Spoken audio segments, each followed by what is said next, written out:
Morning YouTube. Today we are talking about really cool ways to make at least an extra 50 grand on properly and strategically doing outgoing referrals, right, to a network that you have with you. So I want you to pay attention and then share this with some friends that you want. And if you have not yet, hit that subscribe button. We're going to be bringing value to you guys every day. So thanks for watching. All of us have sphere outside of this marketplace, right?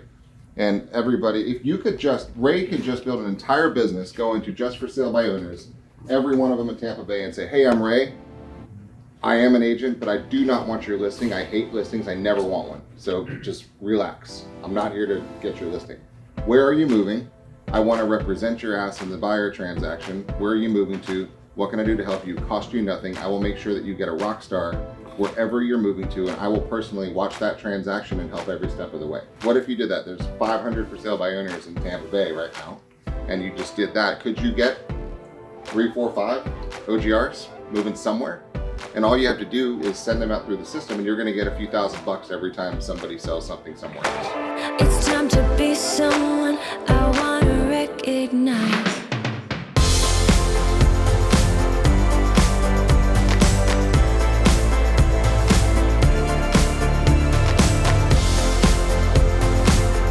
With every decision that you make that involves another person, a service provider, a salesperson, whatever you want to call them, doubt, fear, and anxiety sets in because you're on guard. You're wondering if you're going to get screwed or taken advantage of, or are they in it for you, right? It's the old 3 questions. Can I trust you? Are you good at what you do? And do you care about me? So let's say that I'm moving to Denver, and for whatever reason, I just decided I'm moving to Denver. And it's cool. So what do I do in Denver? I start looking, and like before the thought process even comes, I'm going to go online and I'm going to start searching Denver properties. I might talk to a lender, kind of get an idea about what my qualifications are, start looking at properties. I'm not serious yet, but I'm playing around and I'm finding something. And then I start to read reviews, and I zero in on a price point in a neighborhood, and I start to see, whoever the premier agent is, and I start to Google search, and I get some testimonials. I find out a couple agents that are working in this one neighborhood in Denver that I'm kind of narrowing down to 2 or 3 neighborhoods. And then in the back of my mind, I'm like, God, Susie Smith, I see her name, I see Bob Johnson, I see this, I see that. Who's really good, right? And so part of my mind is like, maybe it's Bob's, is that his listing? Is that his cousin? Is that his sister? Is that his own house? And you have all this fear, and naturally you're on defense and like, all right, what's going on? I don't really trust these people because I don't know them. They're probably good people. I just don't trust them, right? So every time somebody's moving, they go through this exact same process, and they're concerned and they're worried at some level about what's going on.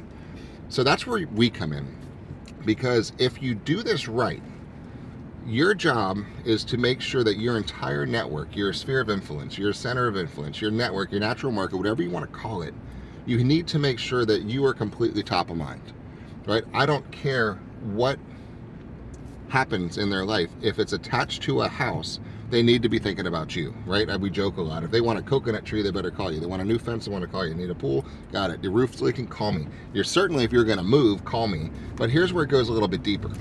When you have a friend, a colleague, a family member, an associate, somebody you played kickball with, somebody who's moving at some level, or parents are moving, you need to make sure that you're injected into their mind to be the person they think about when you do that. So we call them all outgoing referrals, right? We've got a huge relocation department. We've got the largest relocation company in the world that we're tapped into, and for a reason.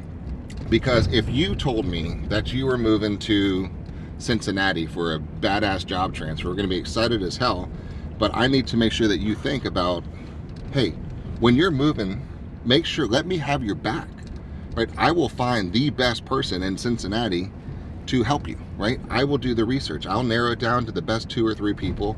I'll get on the phone with them. I'll make sure who matches up with your personality better to figure out what's really going to work for you. Are they D personalities, I's, S's, or C? Are they visual, auditory? What's going to give you the best experience? Then I'm going to drill them on how many homes have you sold in that neighborhood? How many homes in that price point? Who are the loan officers you work with? Who are your home inspectors? Do you have your shit together? Because if I'm going to refer you, my friend, to somebody in a whole different town, I know the questions to ask, and I will make sure that you do not fall in the hands of somebody who is not a badass rock star ninja that you deserve. Because if you fell into my hands in my market, you're going to have one hell of an experience, because I'm damn good at what I do. So let us find the Jedi master of whatever market you're going into. Okay, that's the whole key, an outgoing referral. So are you taking advantage of your natural markets? Are you owning that part of their brain that equals real estate anywhere equals you? Okay, real estate anywhere equals you. That's the formula that's got to be imprinted in their brain. So when you do that right, you will have a consistent flow of business, of trust, and that circle will keep going. I don't care where in the world you're moving. I don't care where in the world you're buying an investment property. I don't care where in the world your mom is, your cousin, your brother, your sister. Anybody doing real estate needs to flow through me, you, to make sure that your natural market's thinking about you. We just wrote a $12,500 check to one of our agents yesterday just for sending outgoing referrals. Now, it's not just, hey, let me send a name. This is work, right? You got to interview the people. You got to call them out. You got to make sure that they're good, because the worst thing you could do is send a crappy referral, right? That's a terrible scenario to be in. So do your work, do your homework, and make sure that your referral is good. Now, if you're fortunate to have a great relocation company that has a already team of vetted people in different marketplaces around the world, score. But if you don't, it's just a little extra work for you to get on the phone and start talking to people and do some work out there. So that's my advice today. I know that as agents in this industry, we get so really focused in our own personal little worlds, and our business is busy and we're doing all kinds of work. But I think you're leaving a lot of low-hanging fruit on the table. So change the messaging, get out there, talk to your sphere, and remind them that real estate anywhere in the world equals you. It's going to throw at least an extra 50 grand in your pocket to get to your business. And more importantly than that, it's going to make sure that your friends, your families, your colleagues are going to get an amazing experience because of what you did for them. So keep it going, bring some more relevance to your sphere, bring some more income into your world, and I hope this adds some real life messaging. How do you do it? Post, get some videos, talk to people, remind them that real estate anywhere in the world equals you. Do it, guys. It's going to help. So now you're here again, knocking at my door. A little too late for, I'm sorry for. The lights went out 'cause you kept cutting the cord, and I started to fade into your